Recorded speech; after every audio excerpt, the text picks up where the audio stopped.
we are in. It wasn't easy, and lives have been lost. But it will all be worth it when the town is free. This whole thing has been exciting, which is a scary feeling to have. I fear, however, that the worst still awaits us further inside. We will have to stick together. Be very careful about Miss Herzen. She will turn on us the first chance she gets. This is Red Moon Role-Playing. The rain begins to fall, heavy, as the three of you begin to move forwards into the inner bailey of this castle. Heinrich, you briefly look behind you, seeing what remains of your allies securing the gatehouse. They've managed to close the gate, which will be difficult to reopen. But they don't look in the best of shape. You can see several people are wounded, and several people are missing. Not too many, thankfully.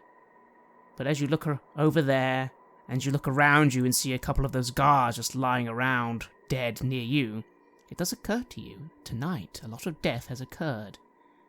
And in a way, you are responsible for it. How does that make you feel? You remember Sigrid, she didn't want this to happen. That's why she wasn't attacking the castle yet. She wanted to wait until she could ensure it would go down safely, but you managed to spur them on for your friends. And now, people are dead. On both sides. That may be true, and I'm sure some part of my riverfolk upbringing says that I should feel badly about that. But a few things have happened since those lessons were put into tiny little Heinrich brain. First, the evils of the road, of course. That was a very early jolt of the outside universe for Heinrich, made immediately worse by what we encountered in Bogenhofen. And those two things together have hardened what might otherwise be a more generous look at the world. To know that there are other humans, people who are capable of the kind of actions we've seen, of invoking this kind of horror, opening portals, bringing it into our universe, that's made Heinrich very willing to sacrifice when it comes to saving greater lives in a bigger sense. Yes, guards have died. Yes, our erstwhile rebels and brigands have died. More people would die, in Heinrich's eyes, if we did not see this plan through. And if pressed, of course, he'd be very, very polite, but the plain of it is there was never going to be a way to take this castle and to deal with the people inside that didn't involve some unfortunate loss of life. The question and answer that Heinrich will hang his very fancy hat on until the end of days is that it's necessary to prevent something even worse from coming along. Certainly seems like solid justification as you move forwards with your head held high, perhaps. What about you, Siegfrieda? A lot of dead people where only 20 minutes ago, maybe even 30 minutes ago, there was a feast, and you were eating and drinking and talking about curing people. Well, let's be clear. While my priority is always to the recovery of the sick and the injured, this wasn't an appetizing feast, and all this talk of curing the sick was tinged with more than a hint of madness. I can't say I believed every word that was coming out of the lady's mouth. While her intentions may have been pure, I believe the methods that she would have followed to carry them out would have probably been macabre. This is a necessary amount of damage. That's what I tell myself. Obviously, I would much rather this were all resolved without anyone having to spill their guts quite literally on the stones. But we are not dealing with normal people. We're not dealing with healthy people. We are dealing with a group who are more than touched by chaos. And sometimes an infected limb needs to be amputated. And what of you, Kruger? Been an interesting night. All this just because you wanted to help a friend out. Is nothing in life simple? It certainly doesn't seem to be. It seems like everything that fate has in store for me is, well, is violent and dangerous, and people have died. But I tell myself that at least they died for something. There were so many times when I could have ended up bleeding out in the gutter back in Nuln, fighting or getting caught stealing, a pointless death. Those that have died here, at least they didn't die pointlessly. At least they died to protect others. At least they died to try to make a difference. And that's ultimately all that we can ask for. And perhaps that will be my fate here as well. And then I too will have at least given my life for something good. But it shall not come to that. I tell myself I will make it through this. It's gone comparatively well so far, at least for me. Hopefully my luck will hold. Of the three of you, who leads the way as you begin making your way first to this lone eastern tower? To get there, you do need to go past that odd, fenced-off pit that you've been looking at for some time now, Siegfried, but never could actually get close to. You're going to get your chance, it seems. But yes, who's leading the way in your little group? I feel like we have a pretty good system that if there's possible gunfire or swordplay involved, Heinrich goes first, but if we haven't raised the alarms, then Kruger goes first. So I think this puts it pretty clearly in my realm of responsibility. I would agree with that. Then you lead the way, and you see it first, Heinrich, that yes, there's this massive pit right in the middle of the forecourt. It seems to be fenced off. You don't think you can just fall into it, luckily. In fact, it looks like the top has been covered over by iron grates. But yeah, there's like a giant pit. And as you approach the tower, you realize you have to walk around this pit at least a little. Skirting around it, excellent. But having seen what we've seen in the tunnels, having seen what was under that helmet, I don't have an overwhelming sense of curiosity to go squinting into inky abysses right now. To say nothing of the fact that most of the danger is probably on the walls. So unless something is clinging to the top grate, or the pit is only a few feet deep and whatever lurks would be in Heinrich's peripheral, I don't think I'm going out of my way to find new problems to solve. Makes sense to me. You begin just skirting around this pit, as do you, Kruger and Siegfried. What do you two do as you walk past this rather unusual castle feature? I say in a low voice to my companions, the members of the household were talking about how this pit was once populated by beasts, creatures, and so forth. Apparently it is no longer, but I certainly wouldn't hazard jumping in. I do wonder, though, if it may be a route to the dungeons. And this castle is populated by beasts of the things that we've heard about. Its occupants are true. But that has been my observation as well. Kruger, would you like to roll a perception check? Certainly. Give yourself a +10. That is 3 degrees of success.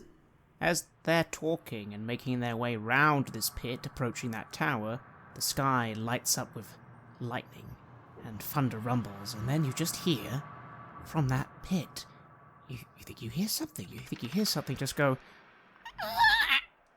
What do you do? I point this out to my companions. Did you hear that? It sounded like something alive down there. I'm obviously concerned, I say to you. I'm obviously concerned, Kruger, but what are we to do? Are we to stop for everything that calls out? Especially when we know how many of these things are monstrous. I'm not saying we don't delve in, but If you want, we can call out and see if it can respond in a way we understand. And if it doesn't, I suggest we move on promptly.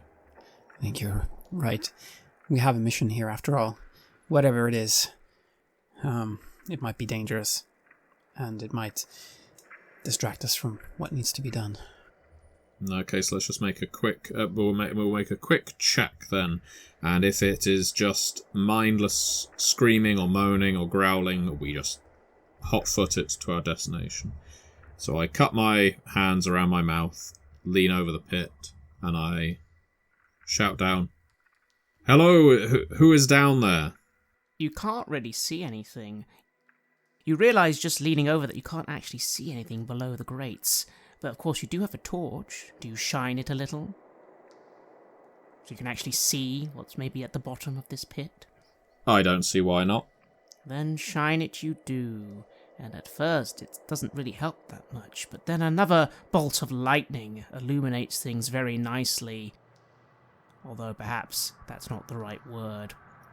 You initially think you see a figure or two. They're quite far down. Thankfully, it seems this really is a deep pit. It must go down at least the equivalent of a room or two beneath you, so you don't think this person or these things can get you. Things. Because there's another body, and then another body. But then as that lightning flashes, Siegfried, you realise that there's something off. Are they in some sort of sludge? Or some sort of water?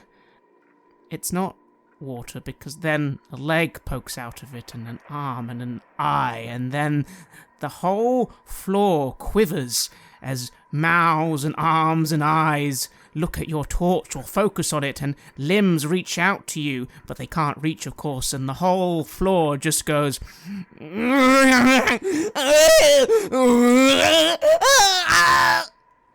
How do you respond to this visual?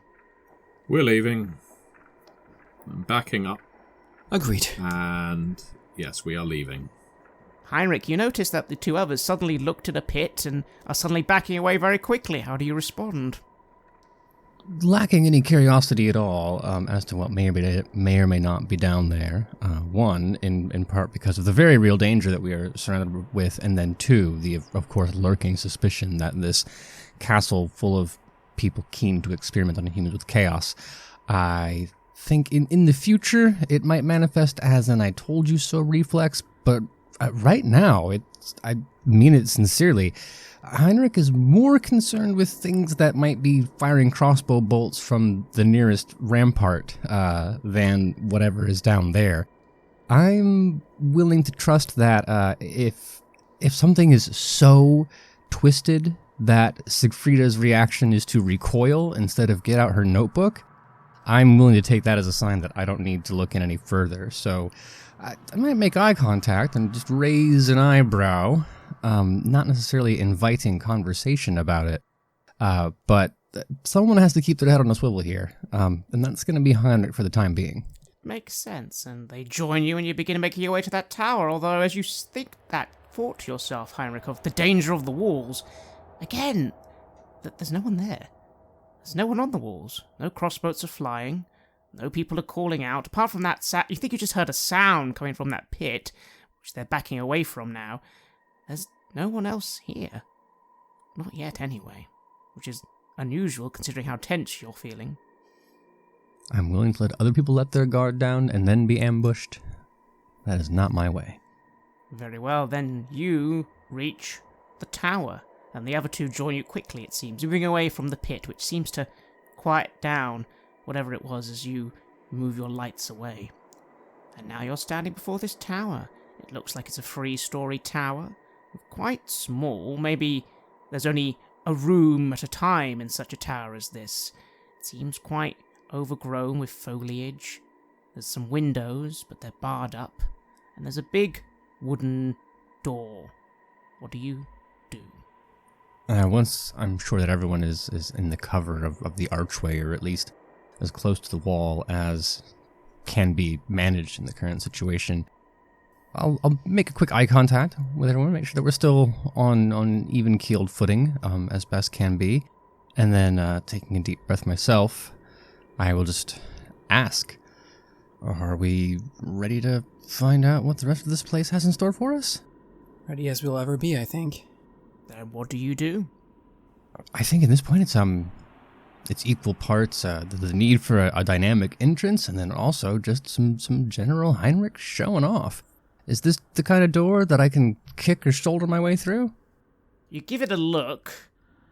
You don't actually think it is that sort of door. You kind of give it an experimental push, and it's quite heavy. You think it opens, but you think if you kick it, it's probably just going to hurt your foot. Well, then there will definitely be a moment where Siegfrieda and Kruger can see the disappointment, a bit of sheepishness coming over Heinrich's face as he sets those thoughts and dreams aside and settles instead for just placing a hand on the knocker or the pole, whatever it happens to be. Wait. Before you do that, Heinrich, I'm looking over the area in front of us. Is the door quite literally the only method of entry? I don't really want us knocking to get in if there is an alternative.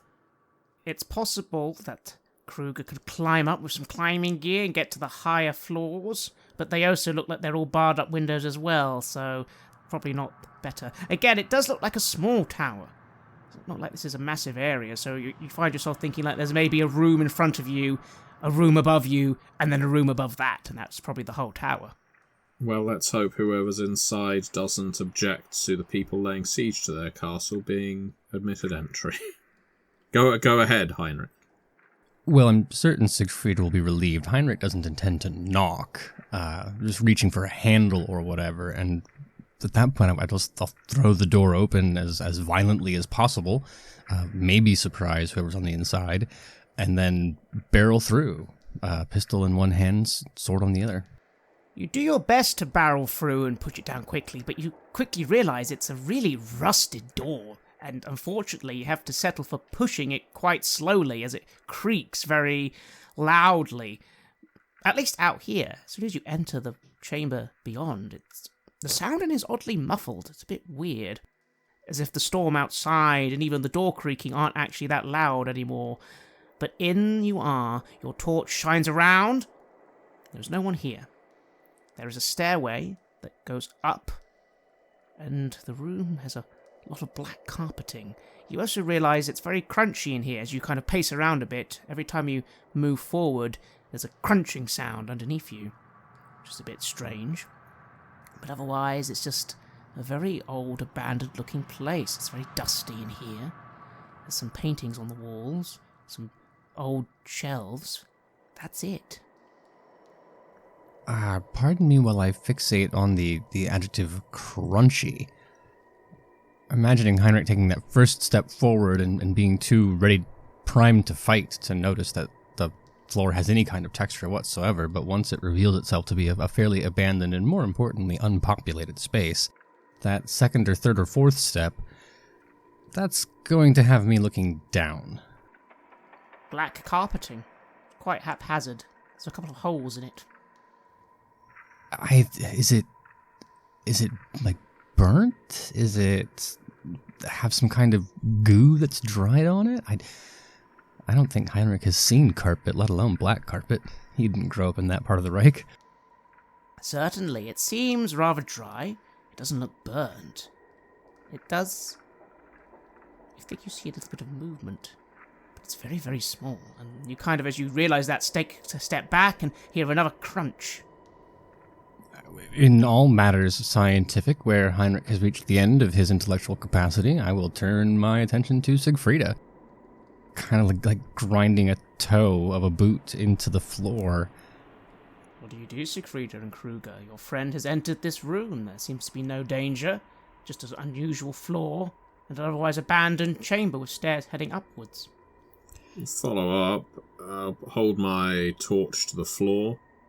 Not that we need to get too fixated on the fixtures and fittings in a place like this, but is this essentially the result of, an overgrowth of mold or dead bugs or something like that that's making the floor so strange? That might be it. You do notice there's a little patch of carpet which maybe you could pull up.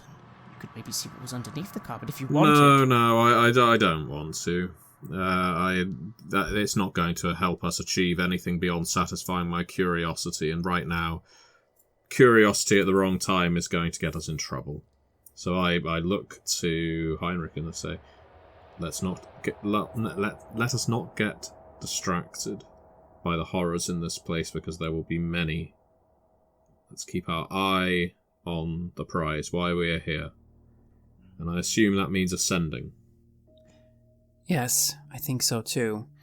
And I'll just take a look around, really, just to see if there is anything else here that stands out. Otherwise, just trying to determine if there's any threats awaiting us up above, or if I happen to hear anything that might indicate what is expecting us. You train your ears out. You think you could hear something chittering somewhere. Quite quietly, though. And then you hear something very unexpected. Some sort of music? Yes, it's music, suddenly, very quietly playing somewhere above you. You're not entirely sure what the instrument is. This, after all, you've not heard that many musical instruments in your life, but it sounds unusual. Very pleasant, though, in a way, quite melancholy.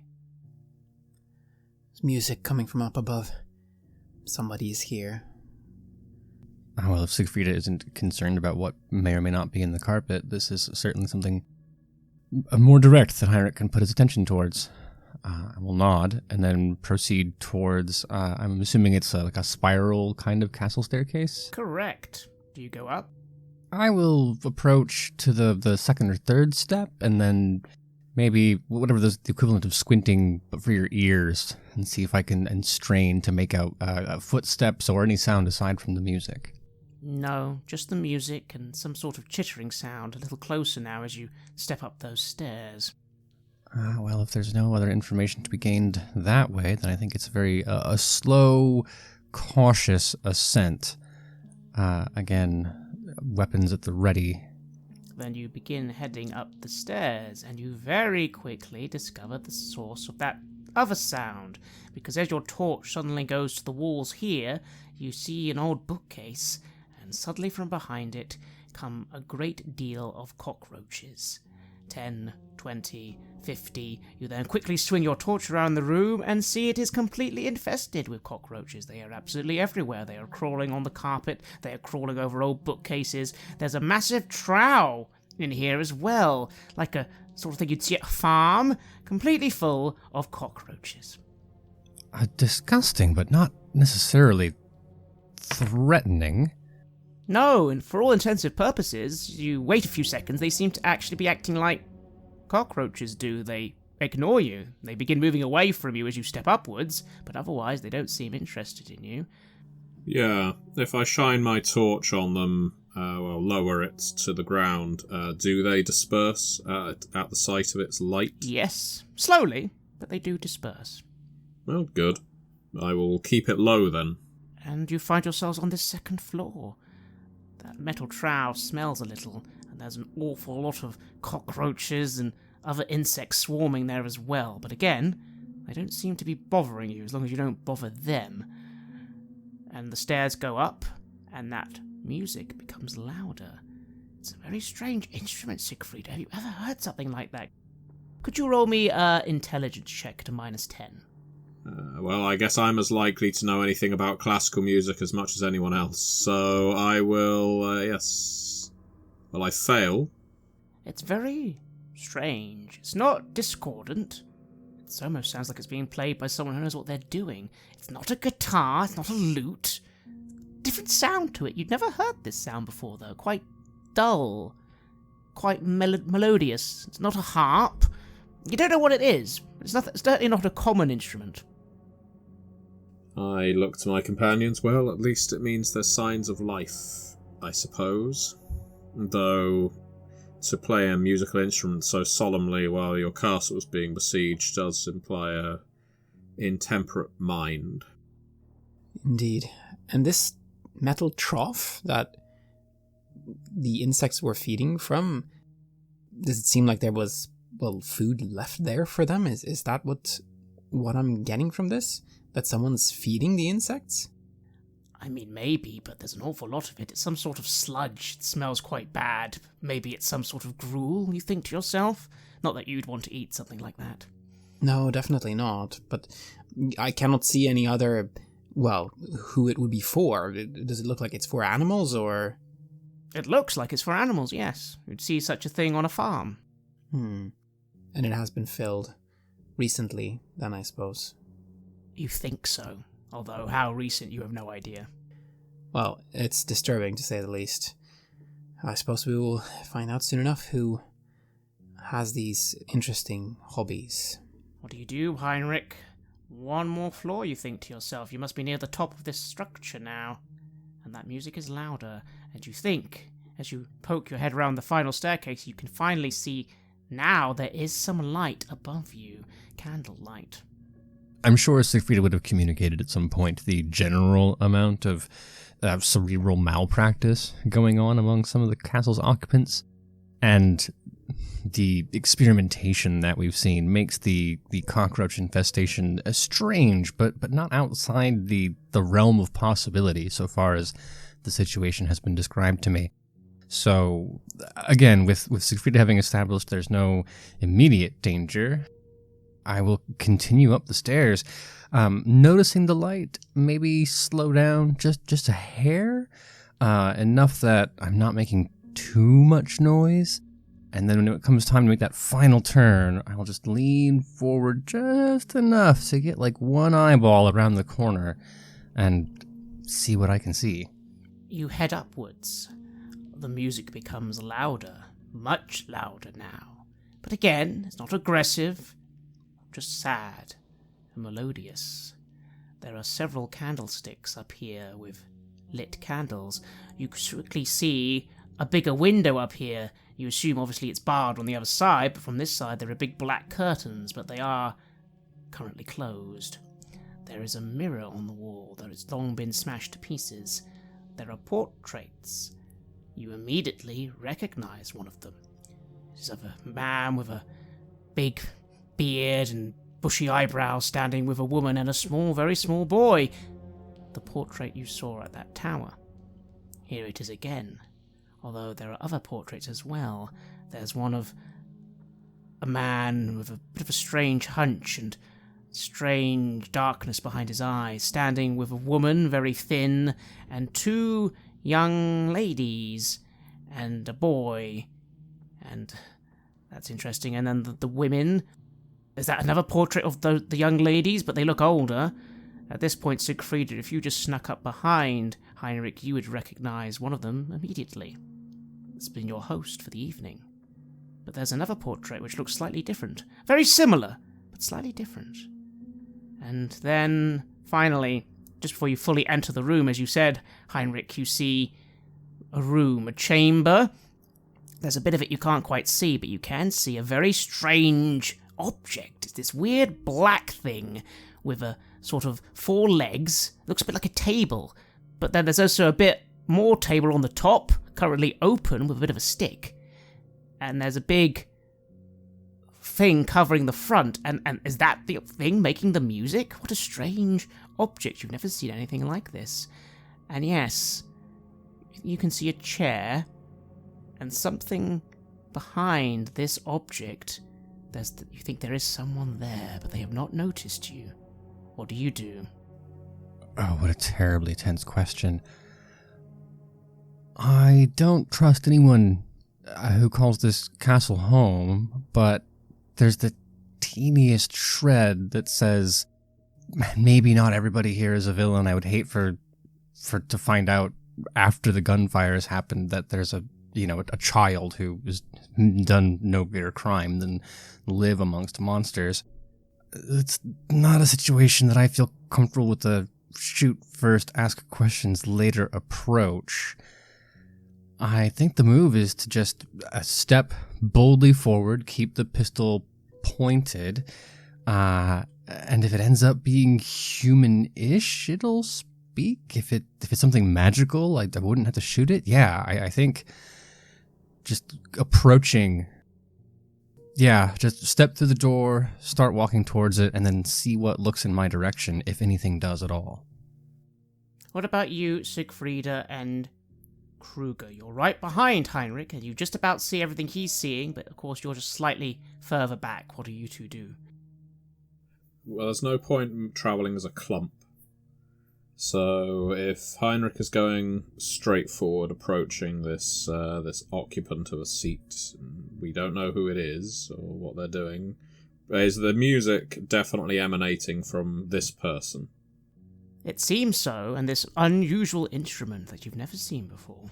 In that case, I'm going to be taking a circle of the room, if that's possible, keeping to the wall, essentially, and I want to maintain distance, but I also want to ensure that, essentially, we're not all in one big group, partly for defence. I don't know much about battle, but what I do know is if someone is going to hurl a projectile or something like that, we don't all want to be in the same place at the same time. That makes a lot of sense. It also means that just before Heinrich gets forward, you'll actually see a lot more than he does, as you take one step to the left and see behind this instrument is a giant monster. It defies explanation, Siegfrieda. You are reminded of the cockroaches, or a praying mantis. It is a being with a gigantic insectoid head, insectoid eyes, mandibles where a mouth should be, long antennas. Its legs are two long stretches of insectoid chitinous membrane. Its arms, which are playing this instrument, end in complicated-looking mandibles. And the weirdest thing of all, the thing that makes this perhaps is why you don't scream immediately, is because it's also wearing a cloak and a nice, very nice sort of shirt with a little brooch around its neck, and it has a fur lining. You are looking at a monstrous insect dressed in very nice clothing. What do you do, Siegfrieda, as you see this being? I do try to restrain the desire to shout out and instead gesture with my hands at the Heinrich, who is approaching from a different point, hoping that Heinrich will see my hand signals. Trying to convey stop, so hand out, stop sign, gun, point, shoot. Yeah, I don't think you need to have a mastery of the non-signals to communicate stop. When Siegfrieda calls attention to it, does its form become apparent to me? You take a step back, the floor creaks, and its form does indeed become apparent as its head moves slightly and you hear a, "Oh?" What do you do, Heinrich?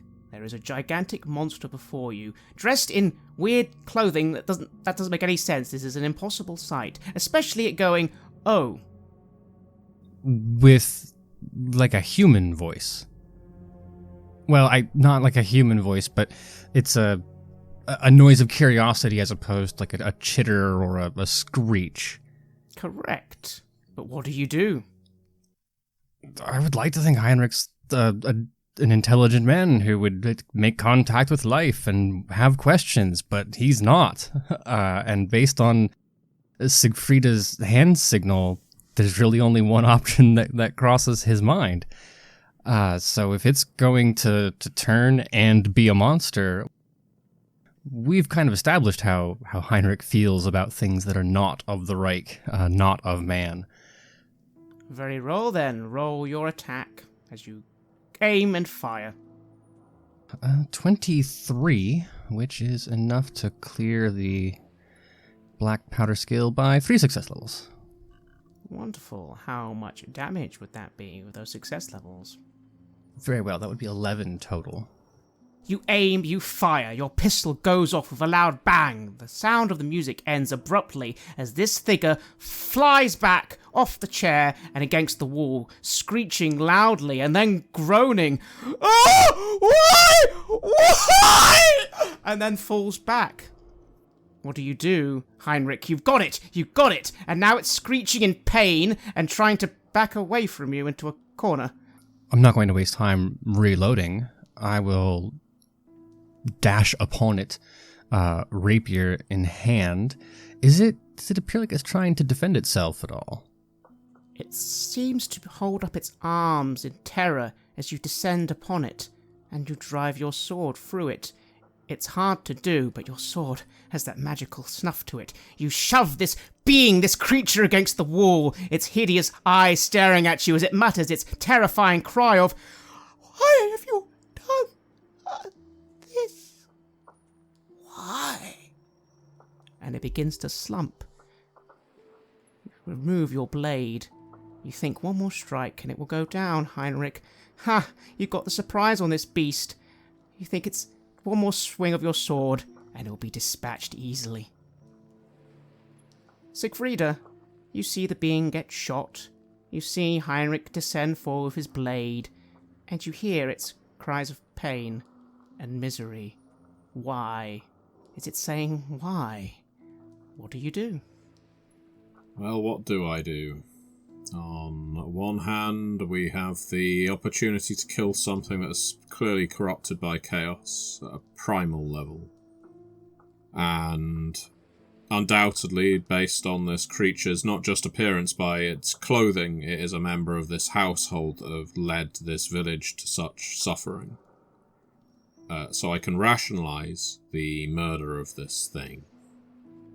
This person, mutated as they might be. On the other, I am a physician, and this creature is clearly injured, and it doesn't seem to be fighting. And mercy is a valuable trait to possess. I'll shout out to Heinrich. Do not deliver the killing blow. Heinrich, what do you do? You're just about to finish this being, this monster, and for some reason Siegfrieda says stop. But do you stop? It would take a second. You've won the fight. A quick swing with your sword and this thing's head will probably half come off. I have faith enough in my ability to put it down if I need to. It's very clearly at my mercy, at least from my perspective. And if Siegfrieda, my assumption is not that she wants to converse with it, but to investigate it somehow, I'm more than happy to keep myself prepared to strike in case this in case this pitiful display is in fact bait. But I'll hold and let Siegfrieda do what she feels is necessary. What do you do, Siegfrieda? Heinrich stops. The being continues to try and scramble back, but it's very weakly doing this. There is a great deal of green-black blood beginning to paint the floor of this area. This being is probably very soon going to die. It has, after all, just been shot and stabbed in quick succession. I can stop the bleeding, I say to it. Why? Why? And I can ease your pain. But we need to stop the evil that your family is ruling over these defenseless poor people in this town. It has gone too far. What? Siegfrieda, you realize very quickly, being a doctor, this is going to be a very difficult conversation. The man is in shock and dying. Yes. I just wanted to get my point across before administering medicine. Well, I guess now is the time to try and hit my ambition of have an illness or surgical method named after me. So, what are we looking at here? We are looking at a body that bears no human physiology that I can see. It looks like a giant humanoid insect, basically, with a cloak on. That would appear to be the initial assessment. You'd have to open up the wounds a little. If you did, you'd actually see there does seem to still be some semblance of human torso still remaining. He's currently been shot in the stomach, bleeding out rapidly, and stabbed very close to his heart. It maybe just missed his heart, in fact. I resist the urge to give Heinrich a glower. Why couldn't you have aimed for his head? Well, mostly because there isn't really one. But I will instead I've seen an awful lot of injuries, an awful lot of diseases, I've seen an awful lot of dead bodies, but this is a creature unlike any that I've operated on before. So I will do my level best to stave off my own revulsion and try and save its life. I've performed one miracle before, another one, and who knows? Maybe they'll make a saint of me. Very well then. Roll a heal check, but it will be at a -10. This individual has really been done in very successfully by Heinrich. Heinrich, as you see Siegfrieda working, how are you feeling? After all, you're kind of in the combat for the glory. Are you feeling glorious right now? It's almost as if this thing was completely and utterly defenseless. Well, that's a matter of perspective, isn't it? Defenseless is not an excuse against corruption and mutation and chaos. If I were to see our wizard friend just enjoying a nice cup of tea all alone and didn't have any weapons and I had no way to tell that I was walking up behind them, would you be giving me the same lecture if I walked up behind an obvious sorcerer and did my duty as a Sigmarite? No, certainly not. That's certainly good justification, Heinrich. What about you, Kruger? Whatever's happening, it doesn't seem like you're in danger, that's for sure. As you see Siegfrieda try and tend this beast and Heinrich step away, what do? I just look at the situation and I think I can conclude that it is not a dangerous situation. I mean, at least not yet. This thing, whatever it is, it's not a fighter. That's good. Let's see what we can learn from it. And I have my crossbow, and I'm looking around the room, just basically standing by in case there is anyone who would appear to try to protect their master or otherwise get in our way. Then you take up arms and guard the exit. And there's no one coming, which suits you just fine. Siegfrieda, what was the result of your roll?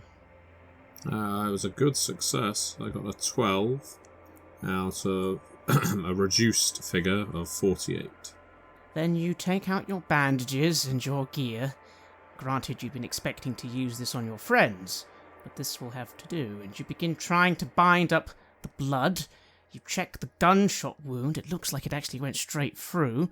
That's good. And you are able to start stemming the bleeding a little. You also are aware that this being, is not going anywhere.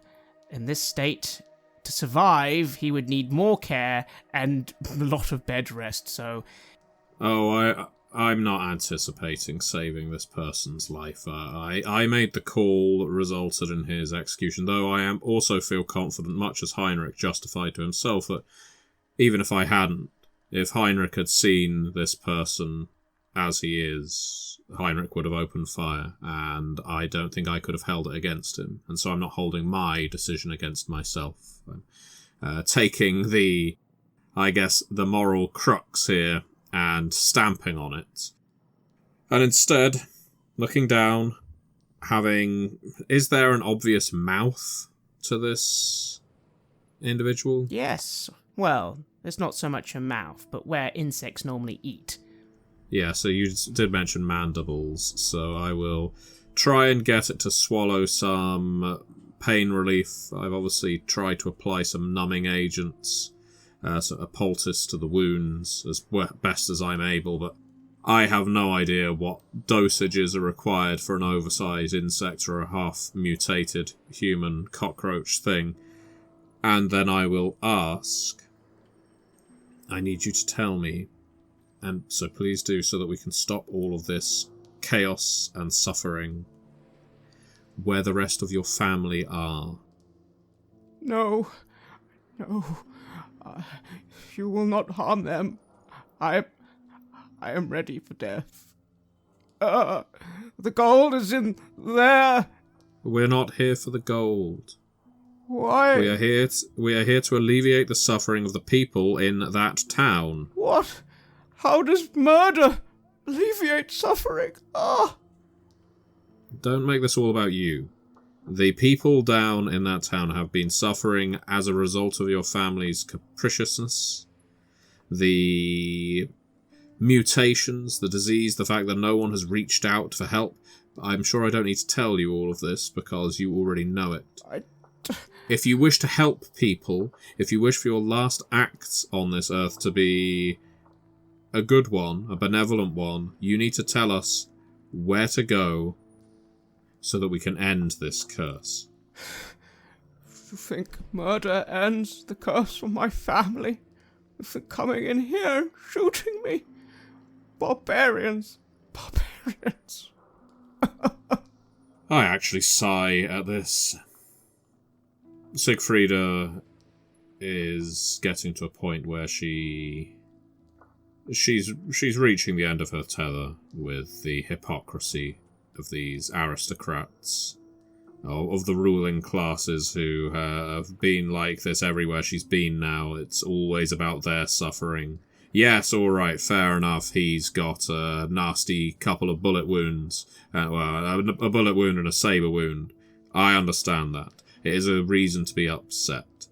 But the fact that all he can think about is himself. I am not going to be a sadist. I'm not going to press on any of his wounds. I'm not going to try forcing information from him because we will be exploring this place anyhow. But I don't need to give him any further treatment either. Indeed. What do you say? I will leave you here. If you're still alive when we return, then I will give you further treatment. You come to my house to murder my family, and you're going to do shut up. Suddenly the being tries to come forward very meekly and mildly. It's at no danger to anyone. And says, No! I'm Lord Baron Ludwig von Wittgenstein! Thieves and murderers! You claim justice! You are murderers! You've shot me! And suffering! I know that the crop has been bad of late, but how dare you say the people suffer? Where is your evidence, your proof? I'm ready to die for my family. He starts getting up. Well, go ahead. He tries to stand up and just falls back down. He begins weeping. From behind those bug-like eyes, somehow there are tear ducts that begin flowing.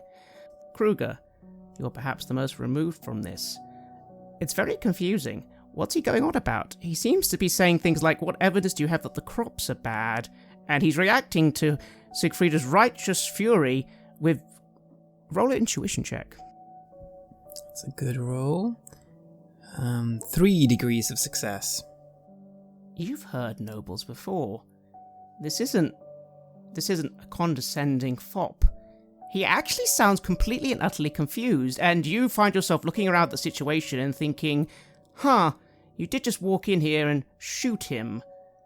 Is it possible that this situation isn't what you think it is? Again, it's up to you if you say anything to Siegfrieda, maybe you don't care. But it does sound as if this thing is honestly, completely terrified and confused. It is very strange, this whole thing. How could it be so oblivious to everything that's going on outside, unless something is preventing it from seeing reality? Perhaps. I will try to move closer. I put my crossbow down, given that it's clearly not a threat to us. Just before we go, just tell us, what do you think is going on here? I think you've come into my home and you wish to murder my family. We want to save this town. You're torturing the people. How have I tortured any... I haven't left this tower for years! It's not you then. It's the others. Do you know why they would do such a thing? I am Baron Ludwig von Wittgenstein, but I am unwell, and I've had to stay here, as I am unwell, as you can clearly see. But of course, that's why you shot me, young man. You see a monster. I suppose I am, but though I see it, you are the true monsters. I can't stop you, but I have to try somehow. You could not murder my children! How would that solve the curse? I don't know. I don't know. But trust us when we say that what your children are doing, they're killing the town. How are they killing the town? What nonsense are you talking about? Well, let us show you then. Come out. We'll show you outside what's happening. He makes to stand and falls back. He's not going anywhere, Siegfrieda. In fact, at this point, you think he's probably lost the use of one of his legs. If we cannot show you, then I don't know what we can do. Just have to hope that you can make it outside one day and see what's going on. We need to stop them, though. I can't go outside. I am unwell and soon to be dead. Whatever. Steal from my home, kill my family, but I will not help you do this. I will die with dignity. Just know that you are the monsters, not me. That is your choice, then. That is your choice. Come on, let's leave this. Let's leave the good Baron alone. Siegfrieda, you do find yourself recalling they did mention nothing about the Baron. It was the Baronet who was in charge. At least that's what the people in the town said. I put my hands through my hair. Barons, baronets, ladies, lords, I have never been much of a study of aristocratic titles, and the entire thing leaves me confused. How am I supposed to know who's in charge in a place like this? I am developing a very dark mood to do with this family. This man, yes, he was clearly a victim, but to be kept in ignorance, and still, I can feel very little pity for him and that ignorance because of the sins of his predecessors. At this point, I want us to move forward, whether it's to find this fallen star, although what we do with it once we have it, I do not know. I don't want us to butcher an entire family. That isn't going to end anything. Not really, other than a handful of lives. But what we do know is the artifact that they have that seems to be causing this plague by our best reckoning, this mutation that is occurring throughout Wittgendorf, that needs to end. And so that's what we need to find. Makes sense. What do you do? The Baron slides back again. His wounds are opening. Baron? Yes? We will not kill other members of your family unless, of course, they attack us. So I can't guarantee anything. But it's this fallen star that your ancestor brought here, or found, or became consumed by, whatever the truth of the matter, as we've heard many accounts. It has caused untold misery in your lands, and you may have been made ignorant of them because of your ill health, but it is a truth. We would not be here otherwise. We're not simple bandits. If we were, we wouldn't be talking to you right now. We would just kill you and move on and steal the gold. That is true, but you still shot me. I'm not going to live. Well, moving past that for a moment, this fallen star, this object from beyond that your ancestor retrieved or was somehow possessed by it or whatever happened, we know that it is somewhere here. And we know that its removal, or we believe its removal, will help your family and the people of Wittgendorf recover. So please help us. Because if you do not, we're going to have to ask these questions of your relatives. And if they do not help us, we will have to exert pressure. Do you understand? Forgive me for not wishing to aid you further when you could have just asked that from the beginning. Of course my family is cursed. Of course I want it removed. What do you think my daughter's trying to do? I'm still waiting for an answer. I don't know where it is now. She found it, and it's somewhere in the castle. If you could get rid of it, please. But do you think it's as simple as that? Where in this castle is important to her? You must know more than that. The keep, the tower, the tower where she does her experiments. The observatory plane, maybe, or not, I don't know. I don't go around the castle anymore. How could I? I'm a monster. I have to stay here with my only friends and wait for the cure that she was working on. Heinrich's sympathies have evaporated entirely. If anything, this creature, noble as it may be, is indicating the worst of those high-born influences that even on his deathbed all he can think about is himself and his gold.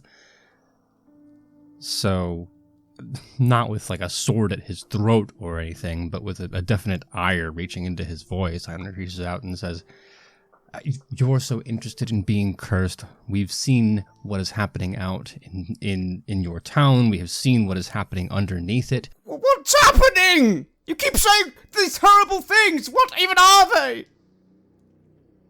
Siegfried, perhaps you can describe the child.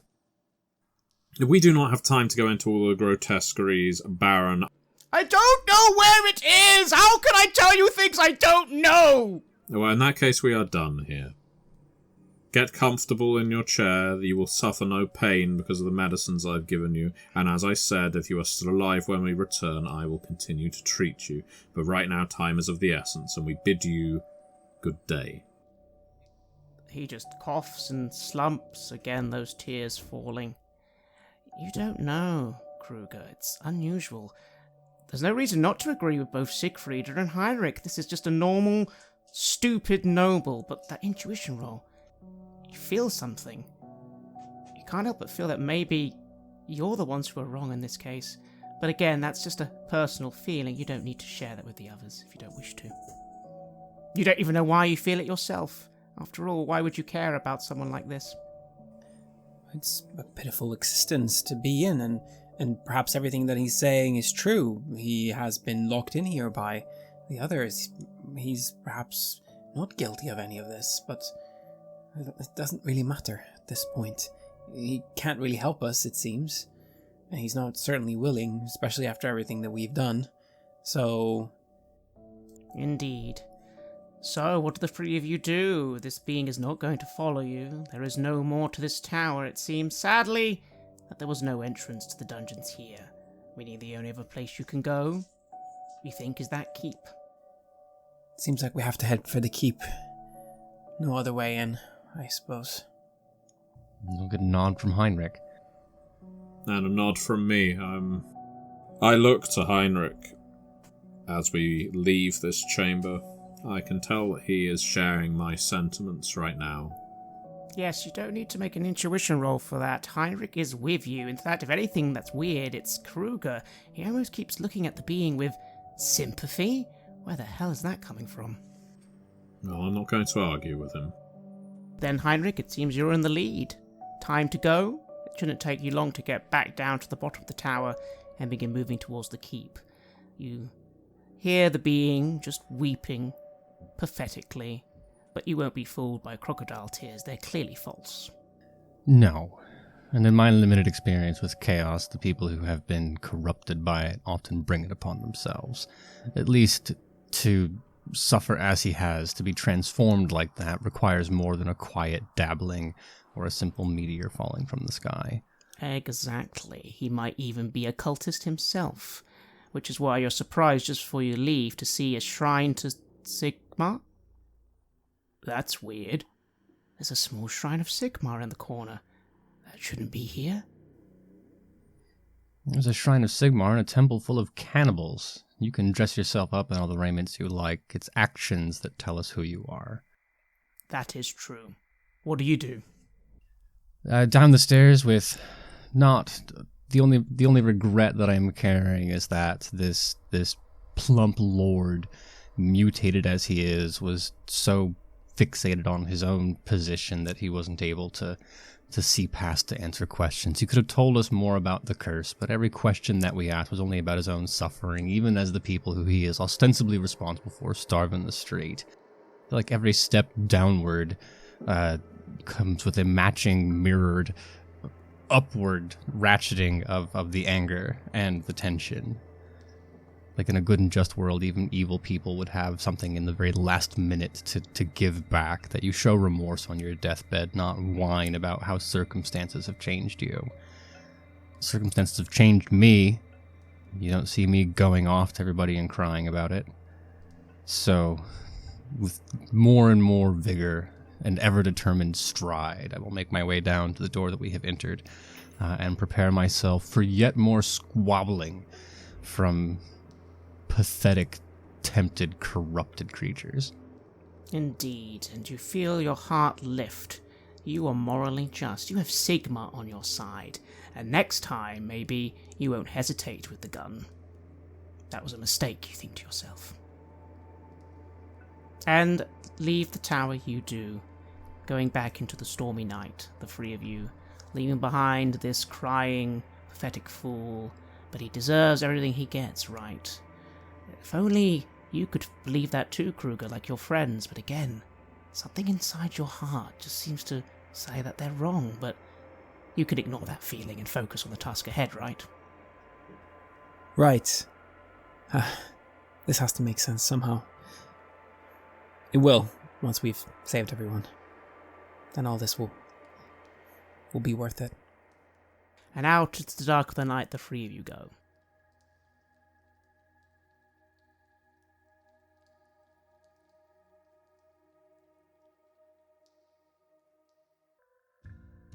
You have listened to an episode of Red Moon Roleplaying, where we play the legendary campaign The Enemy Within for Warhammer Fantasy Roleplay 4th edition, published by Cubicle 7. In this second part of the series, we are tackling Book 2, Death on the Reich. Joining us as players in this series are none other than Aaron Hammonds from Queen's Court Games and our dear friend Matthew Dawkins. The music was made by Flowers for Body Snatchers, Wordclock, Metatron Omega, Ager Sonus, Apocryphus, Halgrath, and Northumbria, featuring a number of collaborations with other artists, and was used with permission from their label Cryo Chamber. Check out their website at cryochamber.bandcamp.com or their YouTube channel for some moody dark ambient for your gaming table. We would like to give massive thanks to our champions of the Red Moon, Martin Heuschober, Nastasia, Raulerson, Simon Cooper, David, Julia, Camilla, Bob Lange, Cameron, Antxon, Graham Barey, and Daniel for their generous support. We would of course also like to thank all of our other patrons. Without your support, the show would not be possible. If you want to support our work, please check us out on Patreon. You can get access to bonus campaigns for Cult of Divinity Lost and Coriolis there, as well as get early and raw access to all of our recordings. You can also hear your name read on the show as a champion of the Red Moon, as well as play Cult with us. Most importantly, that support is what keeps the show going, so do check us out there. Thank you again for listening, and remember that Skaven are definitely not real.